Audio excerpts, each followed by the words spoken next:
Actually আপনার হ্যান্ডলুমে defect বলে কিছুই নেই, সবটাই এফেক্ট। এটাই হ্যান্ডলুমের পরিচয়। এটাই হ্যান্ডলুমের পরিচয়। স্বচ্ছ এবং ক্লিন থাকে, সেটা জানবেন যে সে আসলে স্বচ্ছ নয়। কাপড়ের হার হচ্ছে রিড, আপনার 1 ইঞ্চির 4 ভাগের 1 ভাগ। আচ্ছা, আপনার 10 থেকে 11টা সুতো থাকবে, মিক্স হচ্ছে। ফিউচারটা কি, মানে ভবিষ্যৎটা কি? ভবিষ্যৎ, সত্যি কথা বলতে ভবিষ্যৎ আর কিছুই নেই, কারণ হ্যান্ডলুম পরবর্তী দিন আর থাকবে না। Hello and welcome to Tips and Trivia by Deep Green, and I am Purnashish. Today's episode is dedicated to answering all your handloom related queries. And I have my dear friend Mr. Madhav Charan Dalal with us today. I have known Madhavda personally for the last 10 years, and he has helped me not only procure all the beautiful silk and tussar, but also has given me immense knowledge about handloom weaving, especially regarding silk and tussar. Madhavda presently is running a community of 50 weavers in this town of Bishnupur, and the name of his organization is AD Handlooms. Welcome, Madhavda. Thank you so much আমাদের এই এপিসোডে আসার জন্য। একটা কথা just আমি বলে নিই, for the sake of this communication we are keeping the language of communication in Bengali. However, for all our audience who are not based out of West Bengal and Kolkata, we'll have English subtitles. So Madhavda, thank you so much এই পডকাস্টটা আমাদের সাথে করার জন্য। এটা আমাদের প্রথম podcast, ঠিক আছে, অ্যান্ড আপনার সাথেই প্রথম। আমাদের কাছে প্রচুর কোয়েরি আসে হ্যান্ডলুম রিলেটেড। আপনি জানেন প্রচুর কাস্টমার আছেন, প্রচুর মানুষ আছেন যারা জেনারেল কোয়েশ্চেন করতে চান আমাদেরকে হ্যান্ডলুম ব্যাপারে, এবং সব কিছু আমরা আনসার দিতে পারি না, তাই তো। তাই আমি চাইছি যে আপনি যদি কিছুটা আমাদেরকে হেল্প করেন। যেমন একটা একদম সোজাসুজি প্রথম প্রশ্নটা বলতে যেটা সবার কাছে আছে, সেটা হচ্ছে কি যে এই যে হ্যান্ডলুমের ভেতরে বেশ কিছু ডিফেক্ট থাকে। তাদের বক্তব্য এই যে হ্যান্ডলুমের ভেতরে ছোট ছোট দাগ থাকছে, লাইন থাকছে, বুটি থাকছে, এইটা থাকছে, এটা কি কমানো যায়, বা এটাই হ্যান্ডলুমের ব্যাপার, যদি কিছু বলেন। তো অ্যাকচুয়ালি আপনার হ্যান্ডলুমে ডিফেক্ট বলে কিছুই নেই, সবটাই এফেক্ট।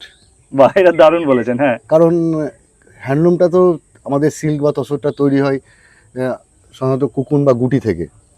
তো পুরোটাই ন্যাচারাল, মানে প্রকৃতির দ্বারা তাকে মানুষ করা হয়, পাতা খাইয়ে খাইয়ে। তো চাষ, অ্যাকচুয়ালি চাষ বলতে পারেন এটা আমাদের। কারেক্ট কারেক্ট কারেক্ট, একদম ঠিক কথা। অনেকেই ভাবেন যে হয়তো কোথায় একটা মোটা সুতো, কোথায় একটা সরু সুতো, এগুলো কিন্তু ডিফেক্ট নয়, এটা এফেক্ট। এটা হ্যান্ডলুম পরিচয় কি, এইটাই। ঠিক বলেছেন, এটাই হ্যান্ডলুমের পরিচয়। এটাই হ্যান্ডলুমের পরিচয়। এটাই হ্যান্ডলুমের পরিচয়। এবারে অনেক সময় কি হয়, কাস্টমারকে অনেকে যারা সেল করছেন তারাও মিসগাইড করেন। মিসগাইড এইভাবে করেন যে বলেন যে দেখুন এইটা তো এর ভেতরে তো এইগুলো দাগগুলো রয়েছে, এটা নিন, এইটা তো অনেক বেশি স্বচ্ছ, এটা অনেক বেশি ক্লিন। তো এই ব্যাপারে আমরা কি বলতে পারি? যদি খুব বেশি স্বচ্ছ এবং ক্লিন থাকে, সেটা জানবেন যে সে আসলে স্বচ্ছ নয়। Good point.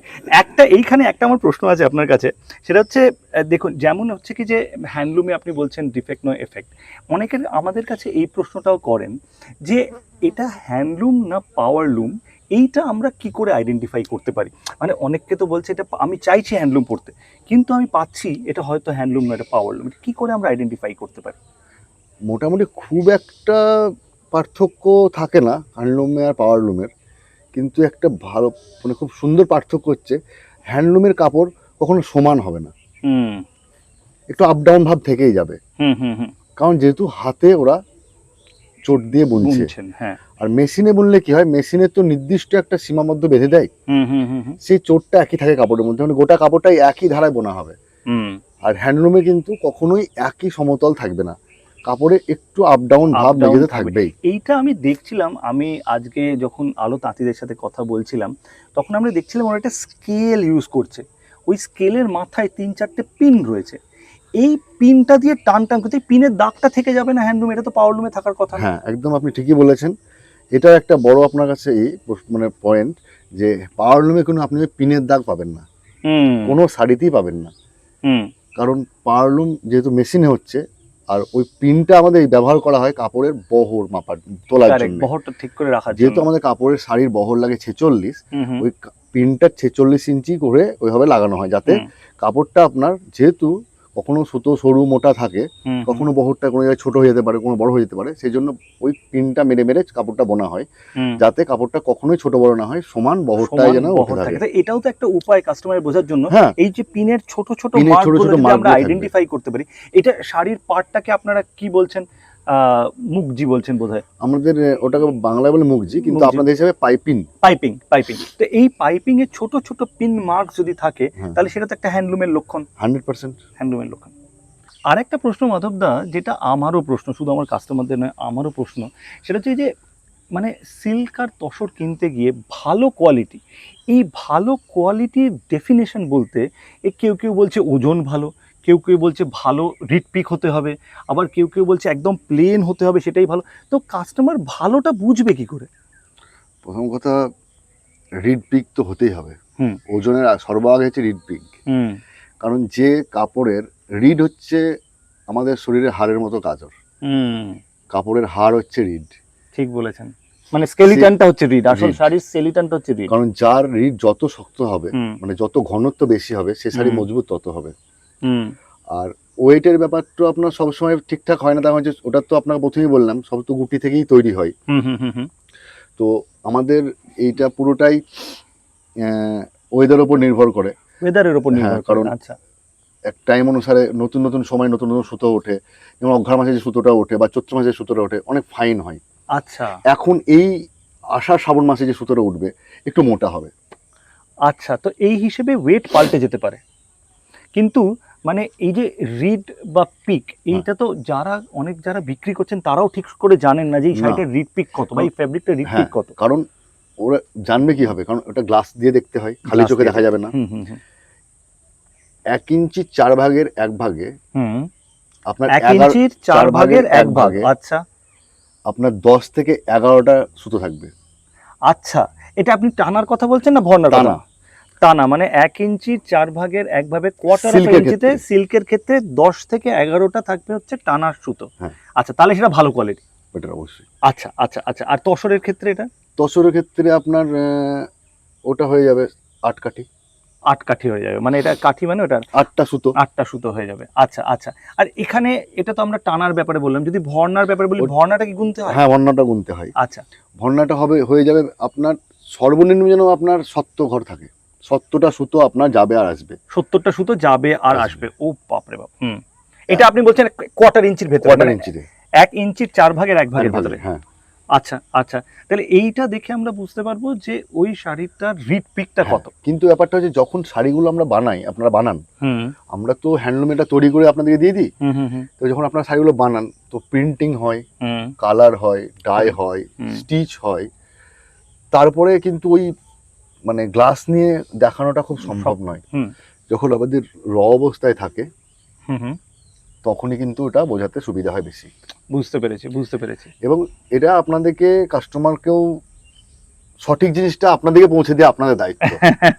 না, ঠিকই বলেছেন, ঠিকই বলেছেন। আচ্ছা, এই যে ধরুন আমাদের একটা কথায় আছে, ইংলিশে আমরা বলি হ্যান্ড ফিল, মানে শাড়িটা হাত দিয়ে কেমন লাগছে। এই যে হ্যান্ড ফিল, মানে আপনি অনেক সময় আমার সাথে আলোচনায় হয়ে বলেছেন যে দেখুন একদম থলথলে শাড়িটা, মানে এইটাকে কাস্টমারকে কিছুভাবে বা কাউকে বোঝানো যেতে পারে এটা কিভাবে হয় এটা? এটা যে প্রশ্নটা করলেন, এটা দুভাবে হবে। আচ্ছা, তসরের ক্ষেত্রে পুরো উল্টো হবে, সিল্কের ক্ষেত্রে পুরো উল্টো হবে। আচ্ছা। সিল্ক হবে খুব সফট, থলথলে হুম। এবং ঠাসাই। ঠাসা বোনা হবে, হ্যাঁ। তসরের ক্ষেত্রে হবে খসখসে, রাফ, কিন্তু ঠাসাই। ওকে। হুম। কোনো তসর যদি আপনার পিচ করে বা সিল্কের মতো থলথল করে, সেটা কিন্তু অ্যাকচুয়ালি তসর হতে ভালো কোয়ালিটির তসর নয়। ওকে, ওকে, ওকে, ওকে। মাধবদা, একটা প্রশ্ন, সেটা এখন আজকের দিনে খুবই ইম্পর্টেন্ট হয়ে গেছে, ঠিক আছে? কেউ কেউ বলছে, মানে তসর যেহেতু এটা খুব ইম্পর্টেন্ট ফ্যাব্রিক এবং সবাই জানে, আমাদের সব অডিয়েন্স জানেন যে তসর সবাই ভালোবাসে, তসর লাভার প্রচুর। কিন্তু কেউ কেউ সেটাকে বলছেন গাছি বাই গাছি, কেউ কেউ বলছেন নেটি তসর। এই গাছি বাই গাছিটাই বা কি, আর এই নেটি তসরটাই বা কি, এবং কি করে তারা আলাদা, মানে কি ব্যাপারটা কি যদি বুঝিয়ে বলেন। সত্যতা বলতে দুটোই অনেক আলাদা। অনেক আলাদা। আচ্ছা।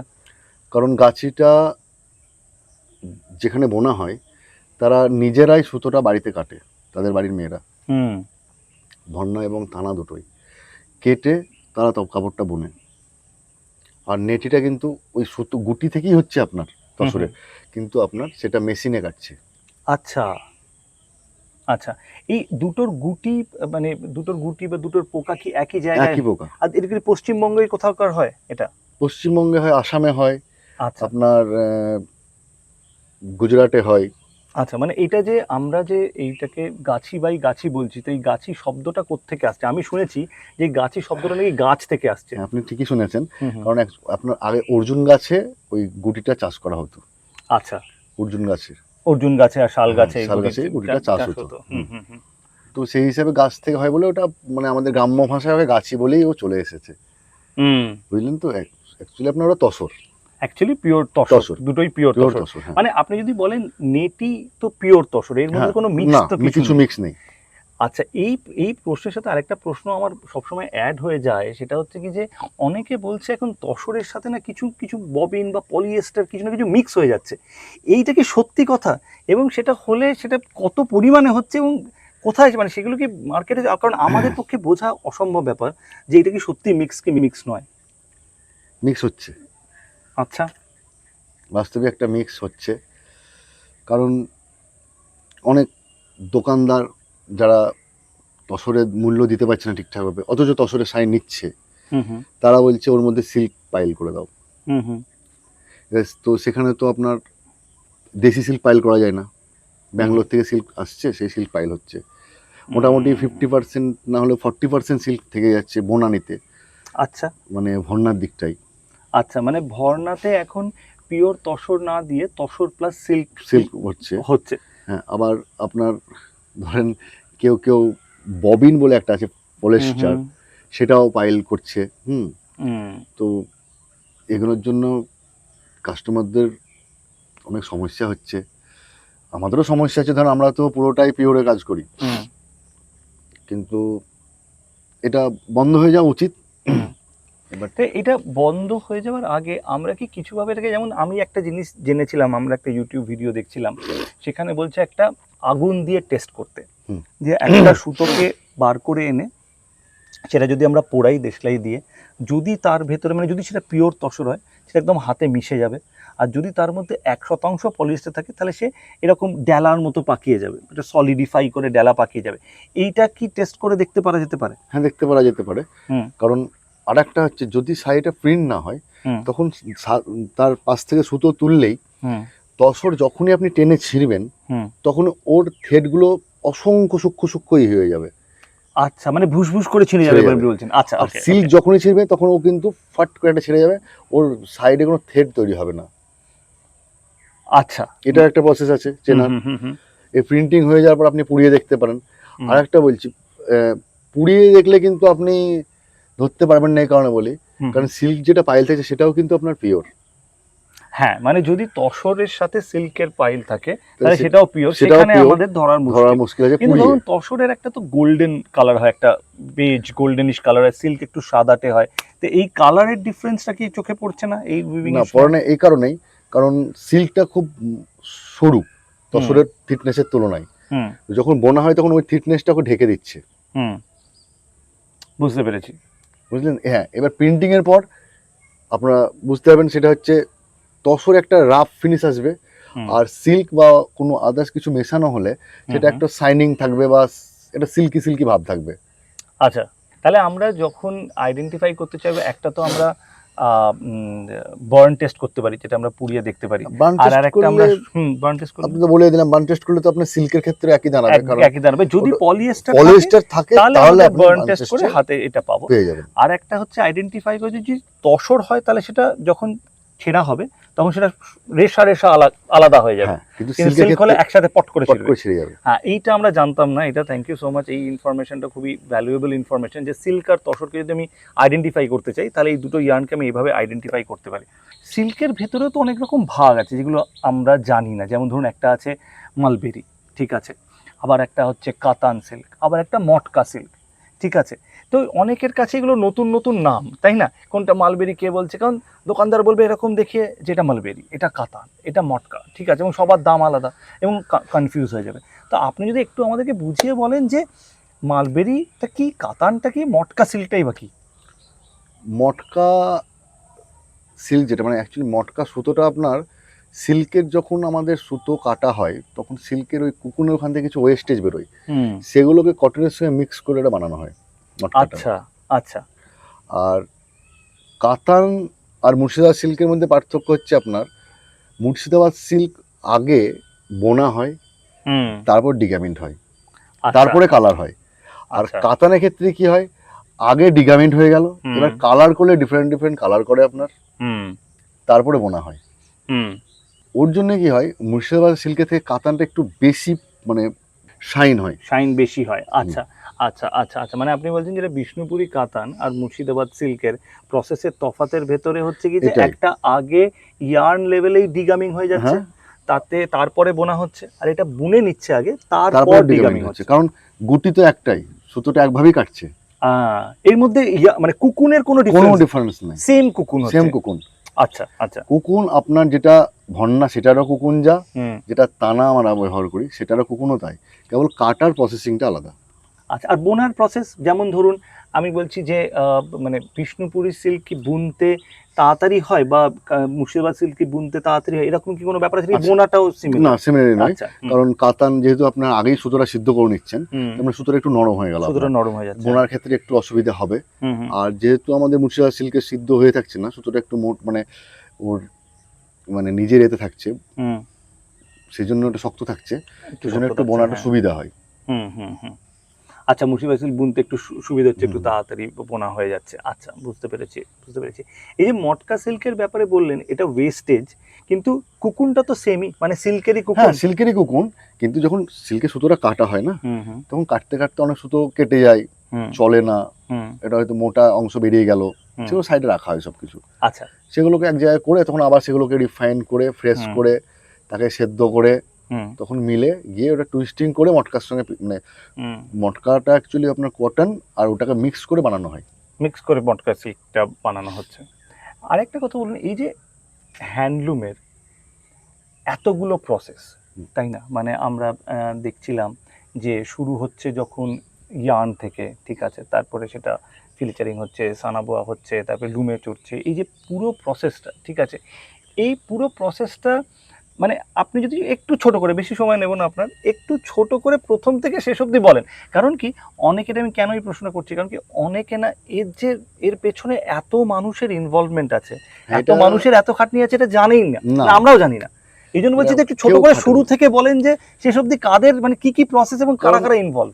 এই সুতোটা তো প্রথমেই ধরেন যারা চাষ করে হুম সেই চাষিরা ইনভলভ, হুম, তারপরে সেই সুতোটা এখানকার কিছু লোক কেনে, তাদের কাছ থেকে আমরা কিনি, হ্যাঁ, কিনে নেওয়ার পরে সেই সুতোটা তাঁতিকে দেওয়া হয়, ঠিক, তাঁতি সেই সুতোটা নিয়ে বাড়িতে যায়, এবং আর একটা শ্রেণী আছে যারা ওই সুতোর আর একটা অংশ, যেটা টানা বলি, তাদেরকে টানা, দেওয়ার পরে সেটাতে আপনার দেখেন সব শিল্পী তো সমান রিডে বনে না, ঠিক কথা, প্রত্যেকের রিড আলাদা থাকে, প্রত্যেকের রিড আলাদা হয়, হ্যাঁ, মোটামুটি সেই হিসাবে ওইখানে মাপটাও আলাদা থাকে অনেকের হুম কাপড়ের, হুম কেউ 6.5 মিটার কাপড় নেয়, কেউ 6-7 নেয়, কেউ 7 মিটার নেয়। তো সেখানে একটা যেখানে আমরা দিই, সেখানে আমাদের বাংলায় পুন্নি বলে বা পুন্নি। ড্রামে করা হয়, ড্রাম মেশিন দ্বারা। ড্রাম মেশিন, ওকে, তো ওখানে আপনার ওই রিড ডিসাইড, কাপড়ের মাপ, কত রিড হবে, সব কিছু ওখান থেকে হলো। হুম তারপরে সেখান থেকে চলে আসে আমাদের লুমে আসার জন্য।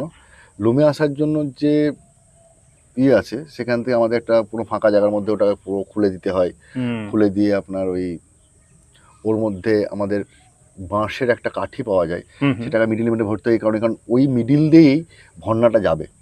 আচ্ছা আচ্ছা, কারণ ভন্নাটা তো আপনার একটা দুটো ঝাপে মানে একবার নিচে থাকবে, আবার উপরে থাকবে, উপরে থাকবে নিচে, মানে ভন্নাটা আপনার ক্রসে থেকে যায়, মানে ক্রসিং হয়ে থাকে অ্যাকচুয়ালি। হুম, আমরা বলতে পারেন তালাই বা চটাই চটাই, হ্যাঁ, যেভাবে বোনা হয়, আমাদের কিন্তু ভন্নাটা থ্রেড ওইভাবেই থাকে সাজানো। যদি আপনি আচ্ছা, মানে বড় করে দেখেন কিছু হুম নিয়ে, হুম হুম, গ্লাস দিয়ে, মাইক্রো মানে ম্যাগনিফাইং গ্লাস দিয়ে যদি আমরা দেখি, গ্লাস হ্যাঁ, দিয়ে দেখেন, তাহলে আপনি ওইভাবেই দেখবেন হুম, চেক চেক চেক চেক একটা হয়ে আছে। কারেক্ট, ঠিকই বলেছেন, ঠিকই বলেছেন, তো ওখান থেকে আপনার শিল্পীকে দেওয়া হলো, তার বাড়ির মহিলারা সাধারণত সুতোগুলোকে ওই করে রিফাইন করে নেয়, রিফাইন করে নেয়, হ্যাঁ, রিফাইন করে, কারণ রিফাইন একবার করলে হয় না, দুবার রিফাইন দুবার করে, রিফাইন করতে হয়।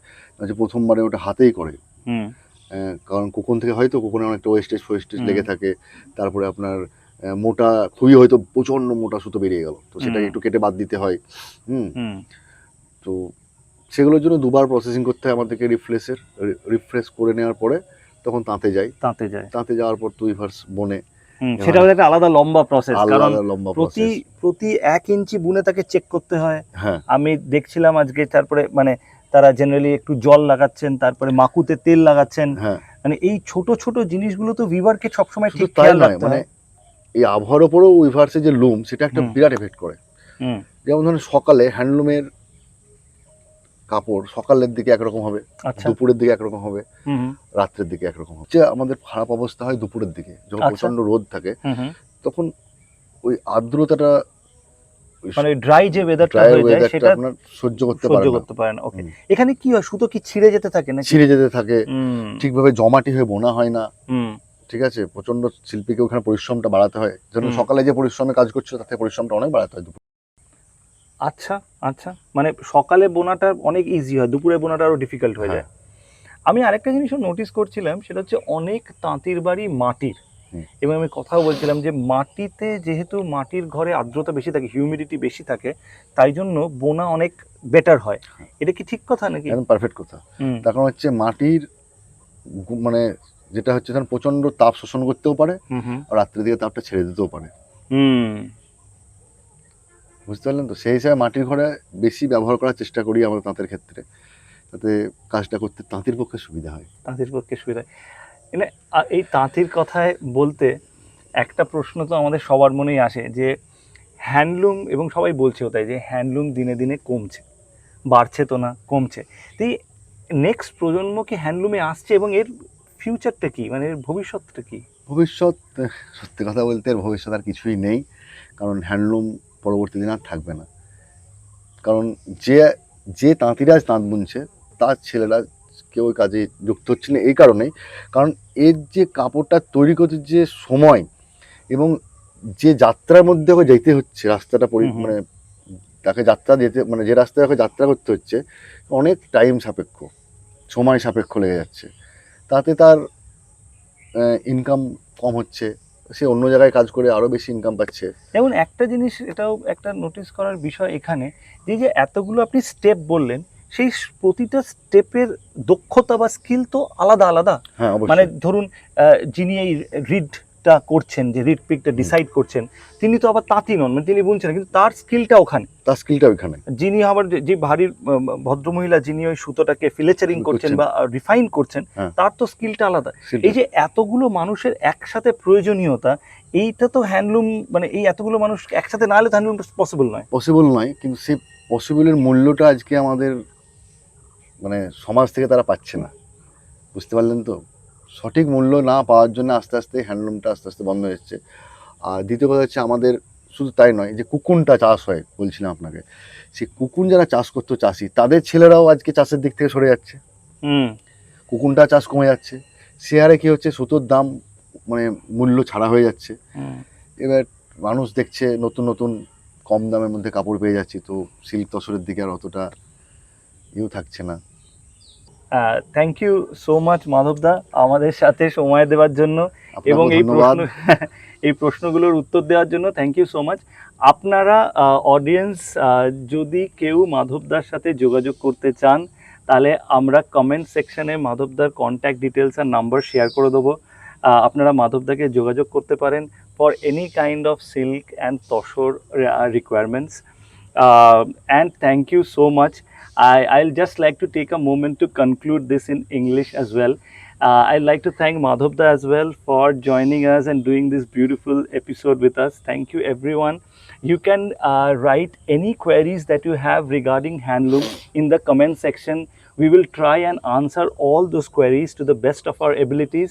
And also, if you want to get in touch with Madhavda for any silk and tassel requirements, his number will be shared in the description of this video. Thank you for watching this episode of Tips and Trivia. Stay tuned for more such episodes.